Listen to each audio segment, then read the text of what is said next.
Yo, yo, yo. Hey, geeks, what's up? So I decided to go live for the first time just to make sure it works. And I don't really trust my laptop, my brand new laptop 50% of the time now. I'll film a video on it and it doesn't save the video. And next thing you know, like you spent 45 minutes talking all for naught. So it's kind of like real life. Anyway, decided to go ahead and start the continuation of the Comics Bender over the holidays. So I only have like 18 subscribers, so it's Sunday morning, so I don't expect that anybody is gonna really watch this, but you'll be able to see it later on when YouTube saves it to the to my over of other videos. So I did make this video that my laptop decided not to save a few days ago about that Batman manga I showed off, I think a couple of videos ago. It's called Justice Buster. And I read it, and it's really cool. This is it right here. Whoop. And it's pretty much brand new. So like I wouldn't do a video where I'm like going page by page on it. It retails for $9.99. You could probably get it for $7.99 on Amazon. Possibly, I'm not sure. I haven't checked, but the manga basically what it does is it's a different spin on Batman, but it's a really high tech, kind of like a high tech version of it, and he's like in his third year of being Batman. So the artwork is very cool. It's got this kind of a lot of like samurai chiaroscuro style to it, which is typical of manga. That's a cool Batman there. And let's see, get a look at the Batcave. Batcave is they take sort of the sparse design approach to it. Everybody who's been doing the Batcave lately does the multi-monitor situation. like in between saving Gotham, he's like trading cryptocurrencies and equities. That's the kind of Batman this is. So it wouldn't surprise me actually if they have a scene like that. But there's some twists in this about the villains, the rogues gallery. There's some twists, like some of the rogues gallery isn't really so roguish, and I don't want to give the plot away, but it sets it up so that there is a mystery at the end, because there'll be more volumes of this. I don't know how many volumes they're planning on including in this run, but it sets it up so that there's a mystery in the end, and it kind of leads you to conclude like he's going to be taking on some major superpowers. So yeah, it was pretty good. I liked it. I definitely am, enthusiastically waiting for the next one. Yeah, I haven't read the other mangas that DC has done with Batman. There's like Batman and the Justice League, and then I think there's one called, is it Batman Ninja? But it's a manga. I think that was like a 3-volume one. This is set outside of those stories. This is like its own standalone, Batman Gotham universe. So that's pretty cool. So they're basically just kind of recreating him in this manga. And from what I understand, Ichi Shimizu, Tomohiro Shimaguchi, they are working on, there's another manga they work on famously, a very popular manga. Gosh, I looked it up and I can't remember it. It escapes me now, but they took time out from their normal work to work on this one. So those guys got a lot on their plate. And DC, I think, is being pretty smart with making a push into manga, and Batman is especially well suited for manga, because they know, I think, that manga is the future. Manga that's the majority of comics today are manga, or at least the majority of comics that are being sold today are manga. So if you want to survive in the future, manga is a good format to get into. It's just good business.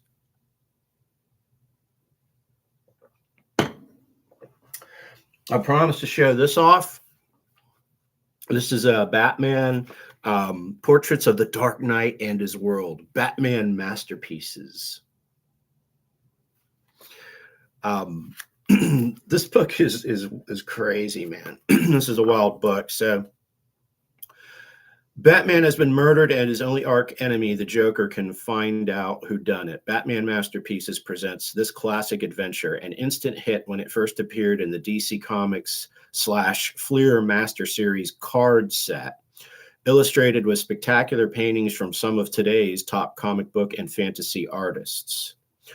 Veteran Batman author Doug Monk, who's always good, weaves a classic Batman Joker tale of role reversal around these astounding illustrations, packed in with brief but vivid biographical sketches of the most major supporting characters and villains whose paths has crossed the Batmans. Yada, yada. So basically, you've got a lot of these paintings that various artists have done for this card set that came out, I think, in the 90s, which I'm sure whoever owns that card set's probably sitting on a pretty nice little chunk of small fortune. But they took the paintings, the artwork for the cards. Yeah, this was published in 1998, and they took that artwork and blew it up, for book format. And so here's a Killer Croc, and then on the facing pages, what they do is they kind of interview the artist, and they talk about sort of his process, and then they'll show you like the preliminary sketches and thumbnails and so forth. This is a cool one. There's Batman with the Man Bat. And you can see the original rough draft there. So yeah, that's pretty cool to see. It's pretty cool to see the the rough draft or the initial sketches that the artist did before they made the painting. Here's another one. It's kind of you see represented as chess pieces. You have Batman on the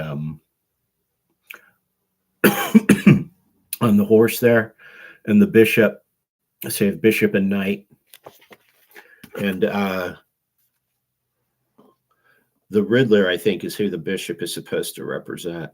Yeah, the Riddler. And then here's the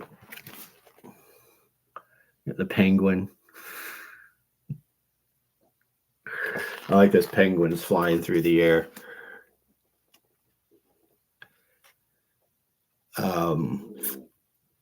Here is, yeah,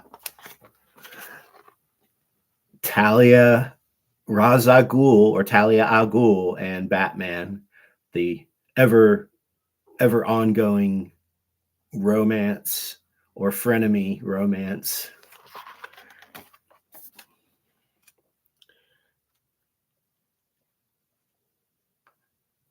Let's see who else.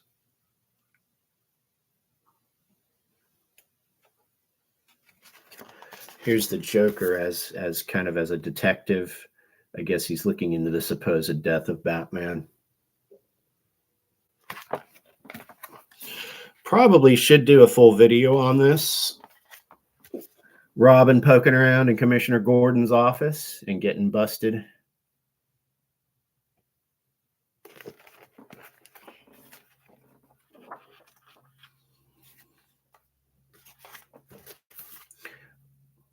Batman walking in on the Joker up to some nefarious no good.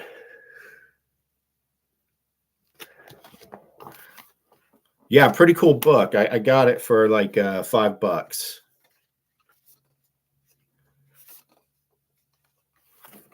Here's another good one of the Dark Knight. Like every element that is a cool painting right there. I'll tell you why. Because it's mostly just solid black with white and touches of yellow in the background. So it just pops. It just makes those two figures pop. But there's enough detail to delineate the two figures of Batman and then the woman holding the child. And you can see the concept sketch for that.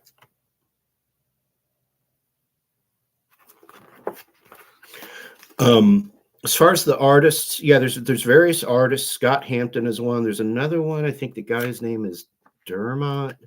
I am not familiar with these artists.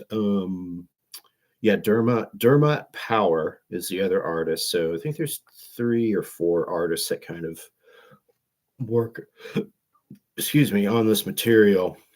And here's a good Two-Face. There's just chock full of good stuff. Threatening a police officer. Here's another Killer Croc. Killer Croc is always cool. He's hanging out down in the sewer system. So yeah, that's a pretty cool book. Star Trek: The Early Voyages. We got this for $1. This was a cool comic. This is an issue number 1, February 1997.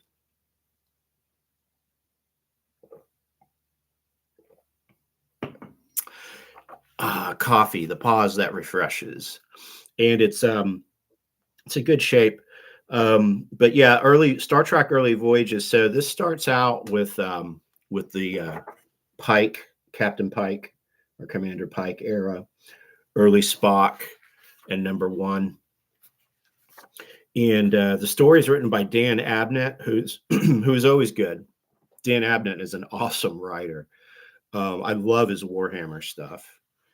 I have just really never read anything by Abnett where I was like, oh, that sucked, you know.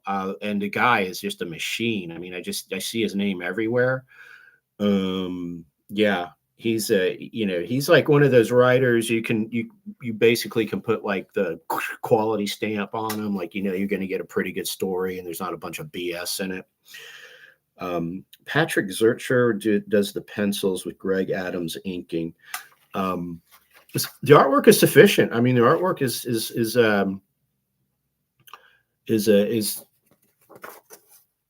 not that bad. It's it's kind of your typical 90s artwork. There's a lot of hatching in it. There's a good shot of the space monster they encounter. So these are tales before the era of Captain Kirk. So this is something that might be a story potentially for Strange New Worlds, and may have already been a story on that show. I haven't seen that show, but that's basically that era of what of what this comic book is supposed to represent. And it's a double-sized issue, which is always good. Anytime I see a comic book and it's like 40, 60, 80 pages. Yeah, when I was a kid, I loved comic books that were like, those size. And back then, Marvel and DC, like, if they bumped up the price, it wasn't by very much, so you would be getting, they were like value comics, but a lot of them had original material in them, especially like the annuals that would come out, like Fantastic Four annual and the Avengers and so forth.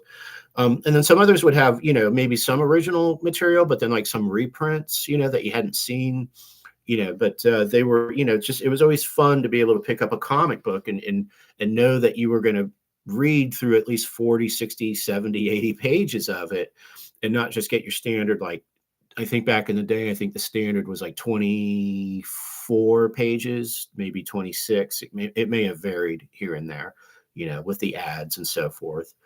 And this went for $2.99. Here's another cool splash page with panels. Clearly, the story revolves around this big space monster. But I mean, that's in line with Star Trek. What you want, this strange new life form that they have to deal with. So that was cool. That was a good comic. I liked it. What else we got here? We got an issue of Spaceknights. This was a Marvel comic that was written by Jim Starlin. So I picked it up because Starlin is the writer.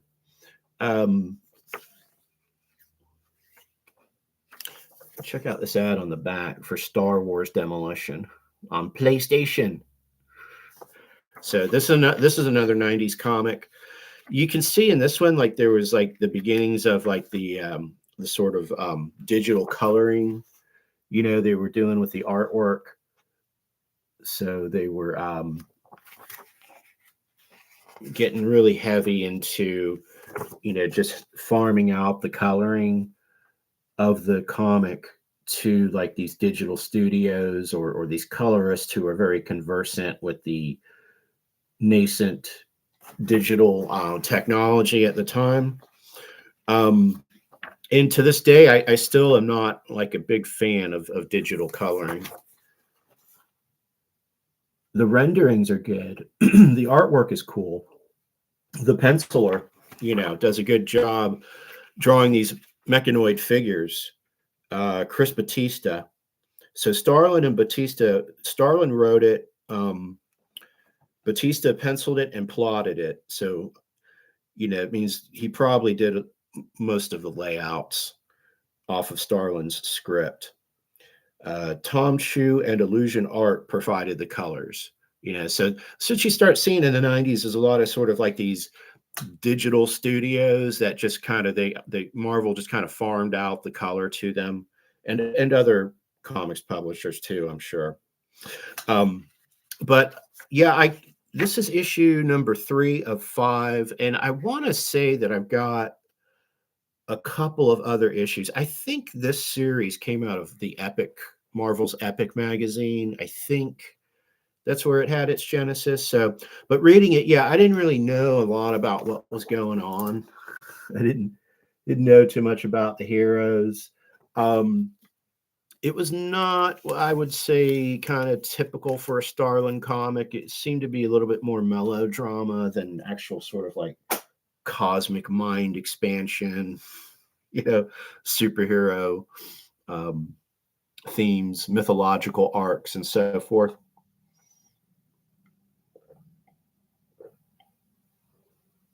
But for $1, what are you going to do? Got an issue of Master of Kung Fu. This is issue number 63. And I don't know. I don't remember how many of these I have. Not a whole lot. I don't have clearly nowhere near the whole run that Doug Monk did. But and I know I don't have this issue. I know I don't have any of the 35-cent issues. I probably got into the game around the 40 or 50-cent era of the comic. But and I may have gone back and bought some back issues at some point, but this is definitely a comic I want to read more of it. I want to kind of basically get through the entire Doug Monk run of it, which is classic. So yeah, so when I see these out there in the wild and they're cheap, I'll kind of pick them up. And frankly, I was surprised that this was only like $1.25, because going back to 35 cents issues, and this is not in bad shape. I've seen these for like anywhere from $5 to $25, depending on their condition. I read it too. I didn't know what the hell was going on, because it's just it's a sprawling epic with Master of Kung Fu. And then we got the tape on this is unfortunate. I found this comic Legends of the World's Finest. It's got a cool painted cover. Walt Simonson, Daniel Baraton. That's a good 1-2 punch. So Simonson does not draw anything in it, although I wouldn't be surprised if he did a lot of the layouts for Barrington to riff off of. But the art is it's all painted artwork, and I like painted artwork in comics. And when you've got Batman and Superman as the subject, you know, that's even better. So the story was pretty decent too. It's basically this monstrous demon type character is released, as they frequently are, and they begin to wreak all kinds of havoc. And they begin to invade the mind of Batman and Superman, which is similar to the other comic book that I just showed off in my last video. The other Batman and Superman team up. But the way Clark Kent is kind of rendered is just like kind of hanging out in his apartment, and the Batman comes and drops in on him. So they begin to suspect that someone's been kind of like tampering with their brains. And then, yeah, so they're in there talking, and then Batman actually kind of transforms into the Man Bat, and he fights Clark Kent, aka Superman. And then Superman chases after him. That's a cool panel. So yeah, there's a real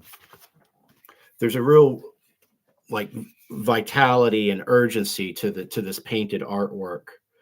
And it has some really cool action sequences. Like, you know, here's Batman messing around with Two-Face. You know, and that's a great Two-Face right there. You got some good shot of the Batmobile. You know, you got a car chase scene. You got Batman coming out of the Batmobile in the action pose. I mean, this is like a 3 or 4 page sequence here when he's fighting Two-Face.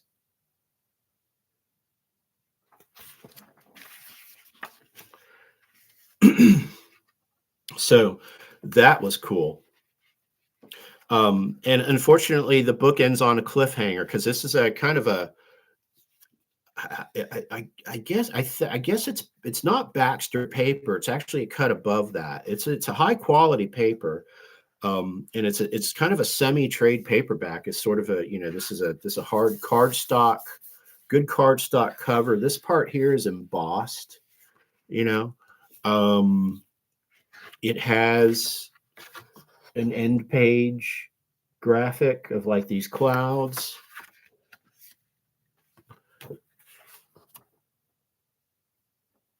And then it has you know, just kind of a cryptic back cover. Doesn't really tell you what's going on in the book. The monster is a dream, a familiar story of violence, tragedy, and loss. Tonight, the venue is a little different. And yeah, so, but there apparently, I think there are 2 issues of this. So I've got to find the other one to see how the cliffhanger ends. And this was published in 1994. So yeah, I mean, you can't go wrong with this. You know, you got Simonson as a writer who, you know, Simonson is in addition to being a fantastic artist, is a great writer too. The guy's a fantastic creator. And then you got Brereton, who is a, you know, obviously a master of painted comics. So I want to find the other issue. It's out there somewhere. If I come across it, definitely pick it up.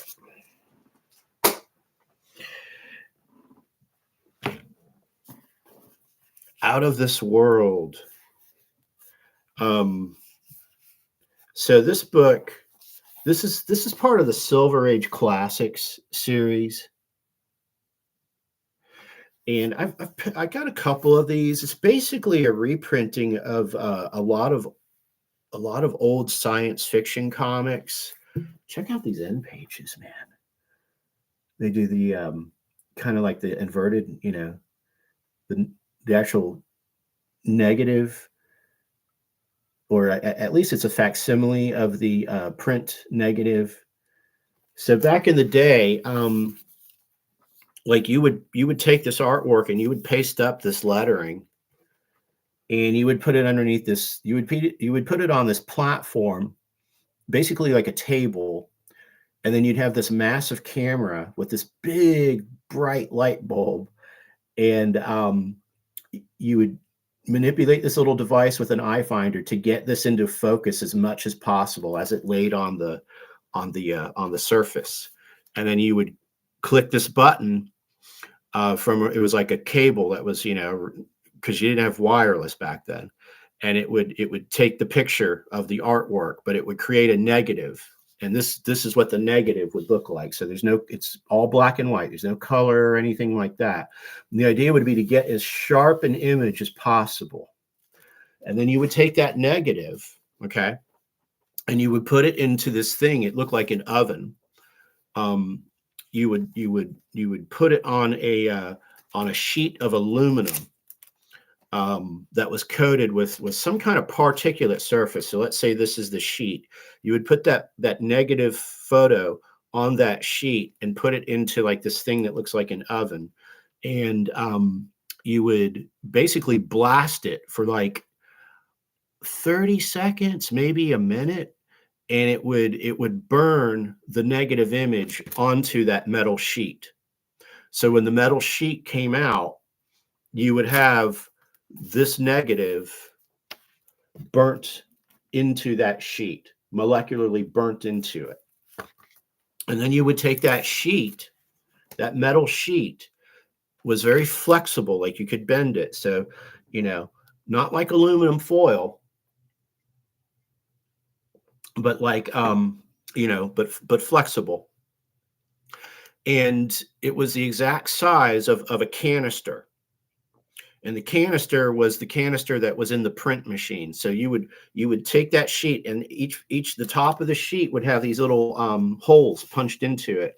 You would bend it over into that canister like that. And then you would start running it. You would hit a button and that thing would just, zzz, you know, it would rotate.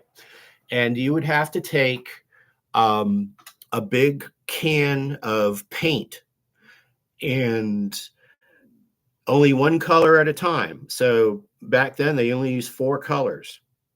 And you would have to take a palette knife and evenly distribute that paint over that can as it spun.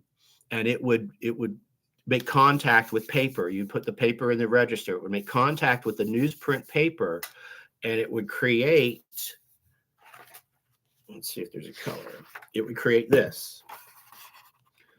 You would put on red, blue, green, yellow, and black, and it would create this. This would be the end result. And that's, you know, that's the negative. And this is what you were trying to achieve.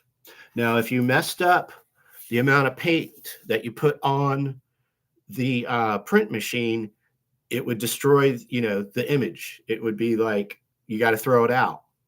Very inefficient process. I know, because that's what I used to do. I did that for about 1.5 years in the 80s. I went to school for that. And I loved this part of the process. I loved this part of the process. I hated the part of getting the ink evenly distributed, because I can't describe to you how difficult it was, how steady your hand had to be. And it was one of those things you had to practice it so many times that you created so much bad paper. You just had to throw it all out. So, because the ink would be too heavy on a certain part of the page and whatnot, you know. So, but eventually, if you did that enough times, you were able to, you know, get good at it, to where I saw people who just every time would just slide that ink or that paint over that can, and it would just every time it looked good, so yeah, that's how they did it. So that's when I saw this, I thought that's pretty cool that they would, because that's what it triggered in me, that memory of what I used to do. Anyway, the comics in here are science fiction retro comics, Tales of the Unknown type stuff. The Time Chamber, typically mad scientist, space exploration gone awry, comic age atomic age concerns that society had were represented in these comics. Now, unfortunately, there's no, for most of these old comics, there's no art credit or even really story writer credit. But of course, there are people out there who can thumb through this stuff and like know who it is, and it's easy. I mean, it should be easy enough to look it up on the internet too. But right now, my interest is just in the stories and the art. But you get cool pages like this, which kind of, I look at that and I think to myself, is this like Ditko? But it doesn't look like Ditko in terms of like the faces. Well, maybe it does. Actually, yeah, I believe this is Ditko now that I'm looking at this. I mean, that's got to be Ditko right there. Ditko with the faces, man. The guy does faces like nobody else.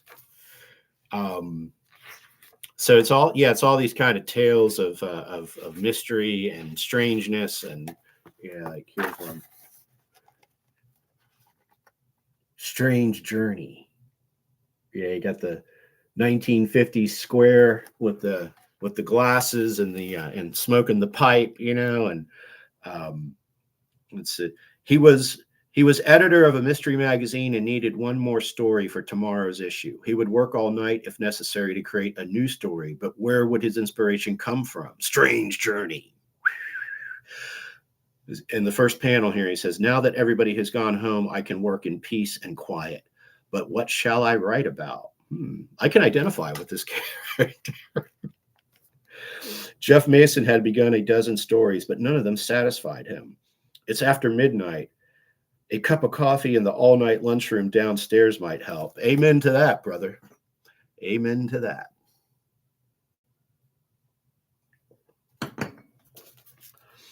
Good thing this building has a self-operating elevator. Otherwise, I'd be stuck upstairs all night. For reference, those are the panels I'm reading. I like how they have the ads in here, too. They keep the original ads of the comic book in. And also, check out the dude's wardrobe. Man, I got to get a blazer that looks like that now. Hip, for sure. So yeah, I don't know. Let's see if they have a index of these comics. And I don't think they are. No, they just jump right into the comics. So I don't really know who the artists and writers are. I guess you have to look them up. But here's some sci-fi stuff. Space exploration. Strangeness out in space. You got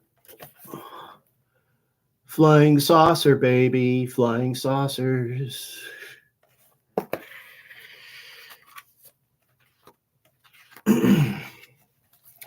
This ad, 150 Civil War soldiers. There's another one for Army soldiers too, for $1.49. That ad used to drive me nuts because I would always look at it and I'd be like, "There's no freaking way somebody can sell me 150 Army figures for $1.50." And I was always tempted to send away for it. I don't know why I never did. I had plenty of Army figures though, the little plastic green Army figures, that I would get for Christmas and whatnot. There's letters pages in here too, or I don't know. It looks like this is like just some kind of short story or something. But yeah, these are interesting comics. Oh, the covers where they could find them, because some of these don't have covers. probably because they lost the original artwork. But here's one. Look at that cover. That's a cool looking like robot, man. You see they're attacking it with that jet. Zondu the Eternal, the remarkable Mr. Ramsay. From out of this world it came, a gigantic shimmering ovoid. What did it mean? See, a planet to remember. Giant contest, easy to win, free, win this regulation size Buster Crab swimming pool. So you're telling me I can buy this comic, read about Zondu the Eternal, but I might be able to win this Buster Crab swimming pool. Now, why Buster Crab was associated with swimming pools is unknown to me. That was before my time, but it would be interesting to know. Yeah, so you know, good stuff. And there are multiple volumes of this out there. You can see, let's see. Yeah, so they've got, basically this is the only listing of artists, but they don't really assign them to each comic book. So you got to kind of, but definitely I was right that was Ditko. And you've got a lot of these other guys, Dick Giordano, you know, classic guy. He's been around a long time. But some of these others, yeah, you know, were just Rocco Mastroiosirio, Jack Sparling, Sal Trapanini, Paul Reinman, Bill Molyneux, Charles Nicholas, Jack Sparling. Some of these might even be synonyms. I don't know. But yeah, this is cool. I'm trying to look at this and see if I've got. No, these are just all the covers. These aren't the other books, but there are definitely other volumes of this out there. So, very interesting stuff. Here's the. Speaking of Ditko, let's do. Working with Ditko. So, here's the back cover. So I've got some collected volumes of Steve Ditko, work that he did independently, which is a ton of it, outside of Marvel, outside of DC. So the back of this is by Toomorrows Publishing, who's really a cool publisher. These guys publish like excellent stuff on Kirby, but also a lot of Ditko, and perhaps others, but all I have of them is like the stuff that they published about Ditko and Kirby.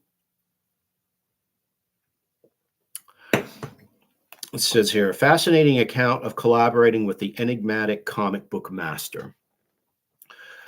I first met Steve Ditko in the halls of DC Comics in New York City. I began working at DC in 1974. So begins the saga of an eager young comic book writer-editor's fruitful years in creative collaboration with one of the greatest comics creators of all time, Steve Ditko, co-creator of The Amazing Spider-Man and Doctor Strange.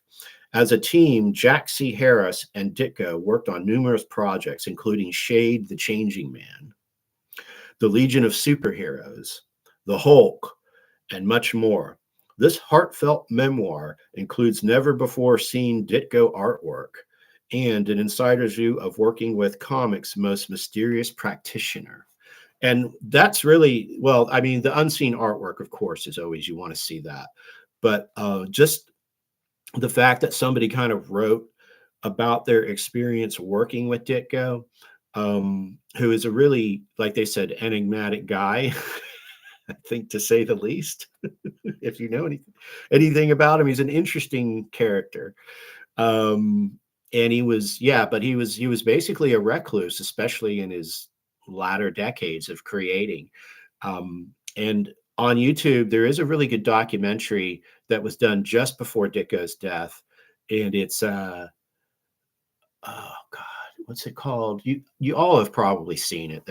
I think it's very popular, but it's this guy from the BBC, from England, did this documentary on Ditko, and that's what it's called, In Search of Steve Ditko, or In Search of Ditko. That's it, and because that's what it is. He's like trying to find Ditko in person.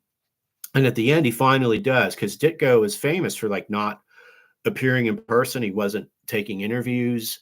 I think at that point, in the end, he wasn't even giving any interviews, period. he was one of these artists, like the work speaks for itself. That's it. You have to know me through the art, through the comics, you know. So yeah, that's a good documentary. Search it, find it, you'll find it. It's very popular, and it's definitely worth taking a look at. But I want to use. I think there's probably a lot of his rough drafts or penciled out pages. Yeah, a lot of side by side stuff. And this is why Toomorrows Publishing is good, is because if it's one of their products, I mean, they're going to give you as much inside baseball material as they can find. There is, kind of pencils with some coloring for that Wonder Woman cover. Oh no, that's Jose Garcia, inked by Dick Giordano. Ditko and the Wonder Woman Spectacular. So I guess this is a story. Oh, he did the inside artwork. Okay, that's cool. Oh yeah, definitely. Yeah, he did the inside artwork. That's definitely Ditko there. That would be a cool issue to have. What issue is that? 1978, $1. A book length of 80 pages for $1. This is what I was talking about right here. As a kid, if I came across this, I would scoop that up. But I don't think I have that issue. This was 78 was, well, I don't know. I might. But yeah, when when and I think DC probably did it more than Marvel. Yeah, they would have like these 80-page comics for $1. And sometimes, like I said, it wasn't just a lot of reprinted material. It was like original, content that was coming out. So there's another panel from some of Ditko's work. That's forecast from Time Warp #1. Ooh, Time Warp. I have Time Warp #1. I'll have to dig that out. Time Warp was cool. Yeah, so there's that book Kirby with an exclamation point by Mark Evanier, and that's kind of his version of this. It's Mark detailing his years working with Kirby as his assistant, and I think later as his inker. So Evanier has a lot of inside scoop on Kirby's method, his process, his life, and so I guess it's kind of the similar situation here in this book, which there's not a lot of, because Kirby was such a gregarious and friendly and helpful guy. There's plenty of material, about him as a man, as a person that's out there, and he was, public facing. I mean, Kirby would grant interviews, had no problem, talking to people, talking to the comics press and so forth. But Ditko, on the other hand, did not. So something like this, where you can get some inside information on what it was like to work with Ditko as a person, as an artist, as a creator. I'm looking forward to reading this because he is an enigma. And the imagination that came out of that guy is just, I want to know what kind of a mind, can create like this guy did. I must know. Speaking of Ditko and Kirby, I had this one. This is also, I think, Jack Kirby Collector. Yeah, this is also a Toomorrows Publishing product, and they've been publishing the Jack Kirby Collector for forever, as long as I can remember, I guess. And but this one is, The Many Worlds of Jack Kirby. This is a special issue, I think, because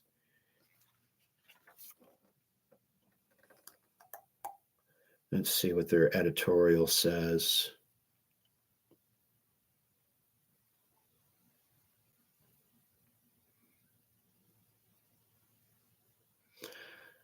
I think this was more just of a general, want to show like the achievements of Kirby. Like some of these issues of Kirby Collector have like a certain theme of Kirby that like the romance comics or the westerns or Fantastic Four. This looks like there's a lot of stuff from all over the place, but these magazines are just unbelievable in terms of there's a full-on Kirby comic in here, a full issue. Link Thorn, The Flying Fool by Simon and Kirby. This is back before his Marvel Comics days. Kind of a World War II era romance, I think.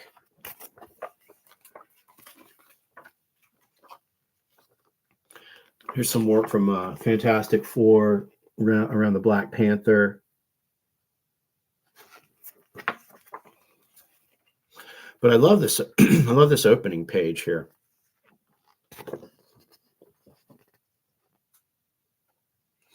From 2001, A Space Odyssey. And if you haven't seen my 3 videos on that, please go and watch them. Share, like, and subscribe, because I'm kind of proud of those videos. And I think my analysis of 2001, A Space Odyssey stands up to just about anybody else's that you'll see on YouTube. But it's focused mostly on Kirby's version of it in the comic book. There's some interesting collage. Someone needs to publish a book of all of Kirby's collage work. I'm waiting for that. I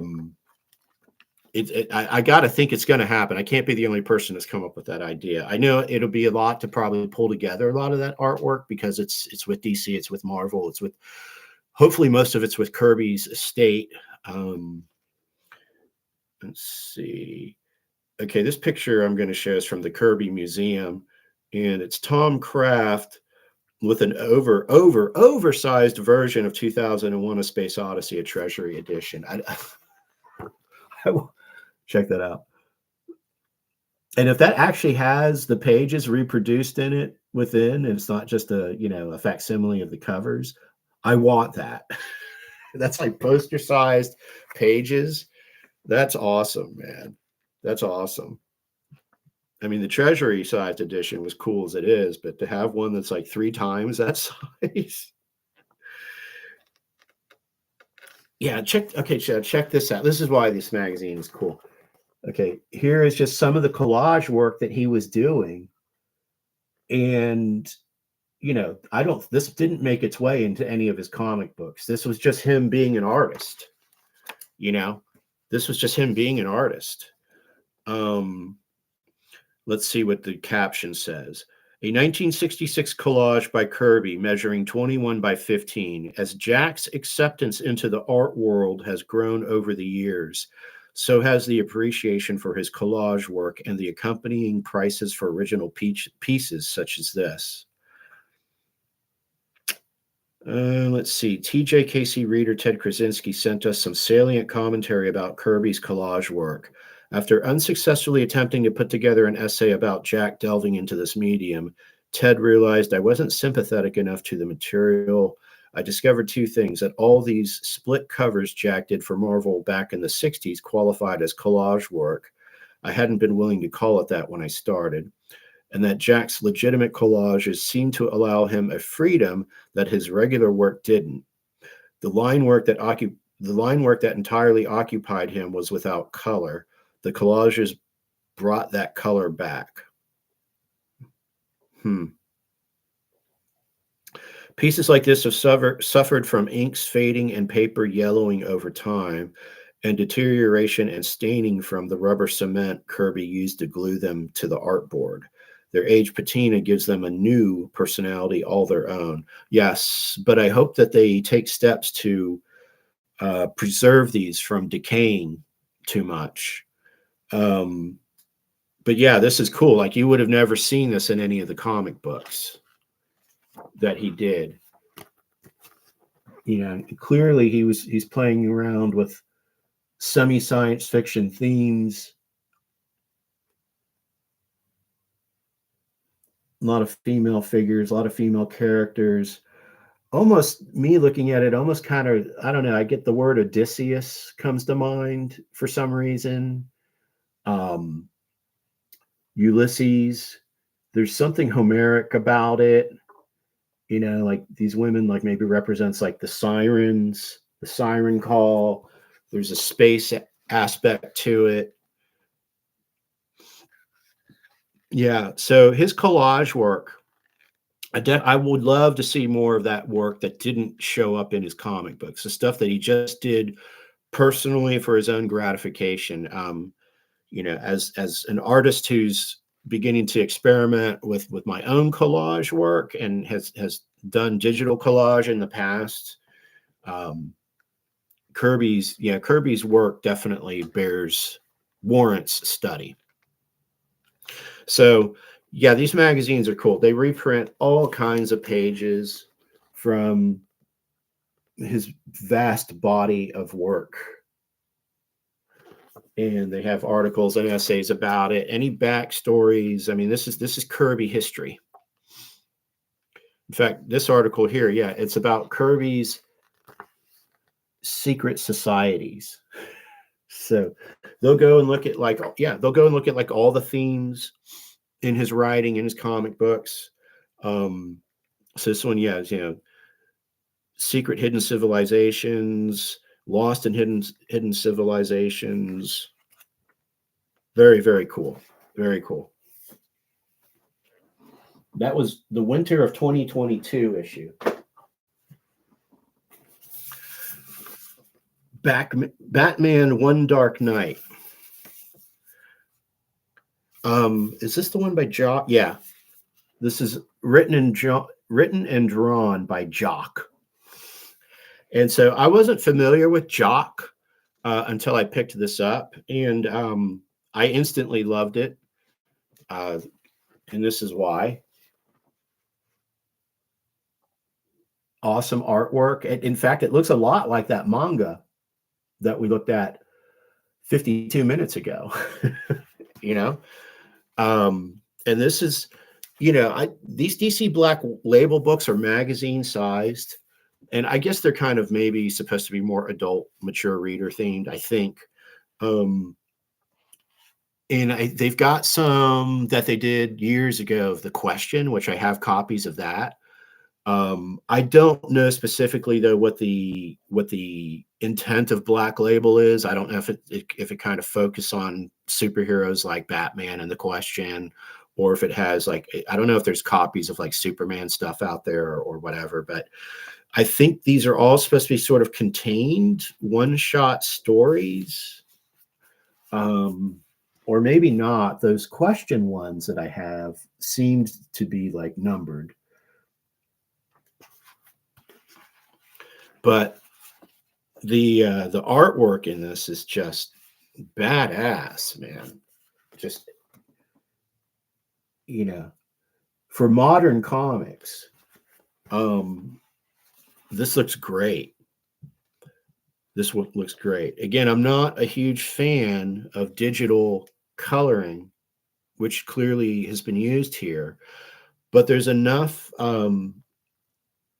vibrancy to the penciling and the layouts, and the use of the color is appropriate because it's Batman. So, you know, you're going to be using a lot of black and grays and light blues and yellows and reds when he blows shit up, you know. So yeah, you know, and this is like, oh, wait, let me go back to this one page. I like this one a lot.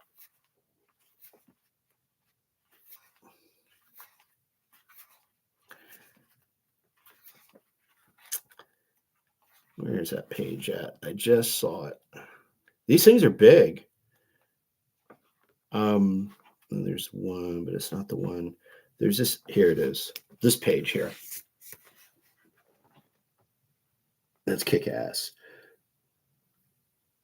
Yeah, you see kind of like the layout of Gotham City in the background, behind Batman. So that's essentially what the gist of this book, from what I get, is he has to deliver somebody across Gotham, but everyone's trying to kill this person. It's basically the plot of that Bruce Willis movie with Mos Def that came out like in the aughts. What was it called? 16 bullets, I think is what it was called, because that's all the bullets that Bruce Willis had to get this guy across town. And everybody wanted to kill the guy. He was a witness to a crime. So yeah, I think that's basically the plot of this, which is actually a good Batman plot, when you think about it, because there's a lot you can play with there. There's the clearly maybe there are elements of the GCPD who are corrupt, which is not a surprise to anybody. The DA's office is always corrupt in Gotham. We know that much. So yeah, this looks very cool. This is yeah, it's rated 17 plus, so it's a little bit more mature work. But 12-year-old kids are still going to read it, trust me. When I was 12 years old, I was still getting copies of Heavy Metal magazine. How many pages is it? They don't have page numbers on it, but this has got to be 60 to 80 pages of content, I would think. So it's a nice, thick, good-looking book. It's got a good, thick cover on it with this, with the little flap on it on both sides. No ads except in the back. There's like sketch material, concept art. So, and this guy Jock, I don't know anything about him, but he's rapidly making me a fan. I'll have to look him up and see what else this guy has done, because this is a beautiful looking Batman product.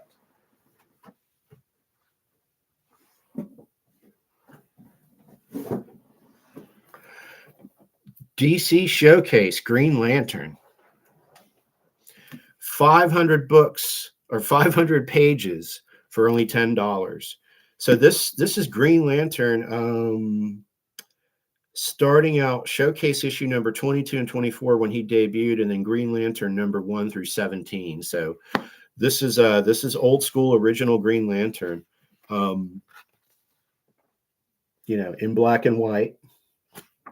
And a lot of these early issues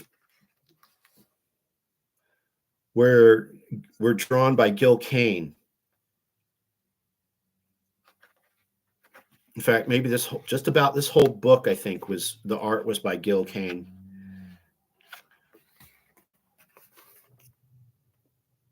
And yeah, I love comics in color. But I don't have like the Green Lantern omnibus, that would reprint all these in color, and it would probably be about 1,000 pages or so. But this is a cool way to get, copies of these comics in black and white. It's on this sort of basically kind of cheap newsprint, like the original comics. It's a value product is what it is. It's a value product. It's priced low, but it has a lot of material, and so it's a cheap way to get to the comics without having to pay. Individual issues of these would be probably in the thousands, and then the omnibus would probably be it'd probably retail for $150, $175. You could probably get it for $75 if you looked around, but for $10 for 500 pages of Green Lantern comics and the originals, which I have never read the whole run here. I think I've read 1 or 2 or 3 reprints here and there. You see some robot action. It's and at this point, this is retro. I mean, these are old enough to be considered retro, and I like retro sci-fi, which is why I buy like those out of this world those books. yeah, 1959, 1961, this is 1960. This is retro, man. This is retro comics. Considered retro today, Silver Age. Yeah, you got all the covers are included, and also it really gives you a good sense of the line work, and if you're a student of Gil Kane, which I'm not, I mean, I like Gil Kane's art, but, and I think he has a very distinctive style. He uses a very clean line in his style. And, this is early in his career. That line gets even more distinct as he gets older. And I really knew Gil Kane from a lot of the sword and sorcery stuff that he was doing. I didn't know that he had done like these very, very early iterations of Green Lantern. So, yeah, this was cool. This is cool.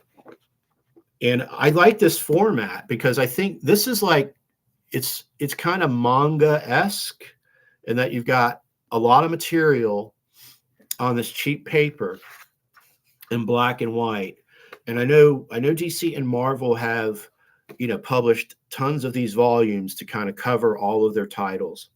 But I would like to see this as a format for present day comics going forward, kind of American manga, maybe is what you could call it, because it still has the American comic book, style or a size, it's about size of an American comic book, but it's high volume and it's a cheap, affordable price. And I think they should maybe try publishing current day comics in this format. If not Marvel and DC, some of the other publishers like Image or there's so many others out there. Boom, IDW. Like if this was Transformers, let's say, I would buy this for $10 if it's 500 pages and it's in black and white, and you can spruce it up a bit. This is old school. They weren't really using screens too much, but comics today are so manga oriented anyway, or kind of fit manga's art style, that I think we should really think about making American manga. And by that I mean, in terms of format, and this should be a model for that format. Give me 500 pages for $10 or even $7.99 on this type of newsprint. Now you can print color versions of it. You can print an omnibus of it, of course. But this format here would be something that I would probably pick up. And if I liked it, then I would probably plunk down more for like a larger, version color format, or just go and get like the individual issues. But see, what I'm thinking is maybe the individual issues, we sort of pare those down because they're not selling. Marvel and DC Comics individual issues, like I showed you earlier in this video, are not selling, so, they're not selling compared to manga. So, maybe you need to start bundling them up into books this size and putting these out like once a month. And maybe it needs to be like Shonen Jump, from Japan. There needs to be like 4 or 5 different titles in this book. It needs to be a Batman, a Superman, a Wonder Woman, an Iron Man, an X-Men, whatever, and pump these out per month so that I can get my hands on them and read them, while I'm riding the subway or whatever, So I think it's something to explore, but who am I? Anyway, this is another DC showcase. This is a Green Arrow. Again, 500 pages of comics. And this is basically the beginning of Green Arrow as well, the early Green Arrow comics, which most of these were the artwork was by Jack and Roz Kirby. And I don't know if Roz was inking Jack at this point. I think she was. But that's what makes these extremely interesting. I mean, Green Arrow is obviously a cool character also. But You know, the artwork by Jack Kirby.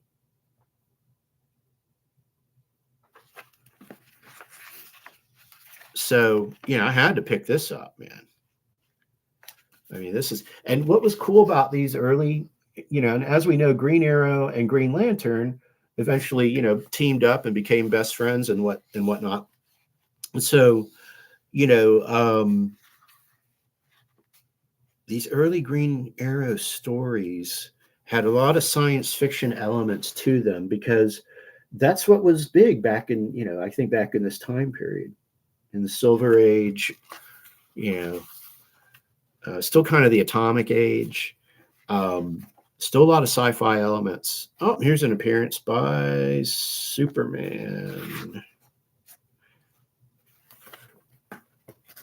There's Superman.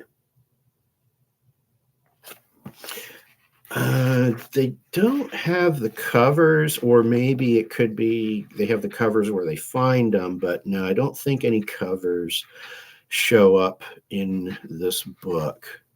So I would like to see the covers. Here's a good panel. And yeah, of course, it would be cool to have these original issues in color, you know. That would be quite a collection. Oh, here's a cover, but it's Justice League of America. This might be his first appearance in JLA. Yeah, Green Arrow joins the Justice League of America. So it's got that issue. So we've got the other heroes. That's a cool panel right there with the astronaut. I love that. Yeah. This is you know, this you can't beat this old school stuff, man. You know, Silver Age is there was a certain innocence to it, but so much focus on adventure and storytelling. Not a whole lot of character development, but that began, or that happened slowly, because when you're churning out hundreds of issues of comics, you know, you get to know the actual character development happens kind of organically in a lot of time, you know. Anytime there's a gorilla involved, the issue sells 40% higher, I think is the myth. Actually, it's not a myth. I think it's true. Like, DC Comics knew every time they put a gorilla on the cover of one of their comics, like, it would sell, I think, like 20% higher than the normal titles did. And that makes me want to collect like all the gorilla comics. And gorillas show up a lot in DC. There's some in Marvel too, but DC did a really good job with here's some dudes riding mechanical sharks. So yeah, this is volume 1 of Green Arrow. So, you know, I've got you got the origins of both, which is cool. Volume 1, 11. All right, I have got a full short box of comics here that I bought for $1 or less from Urban Legend Comics in Brandon, Florida, which is my favorite comic book store of all time. But I don't have the energy or the time to go through all of them, but they are part of the Holiday Comics Bender. They are the last segment of the Holiday Comics Bender. So it looks like this is going to be a 3-parter, because I've been going at it for an hour now, and it's Sunday, and I've got other things to do. And I definitely need more coffee. So it's been real, folks. I hope you enjoyed it. Until the next time, stay geek.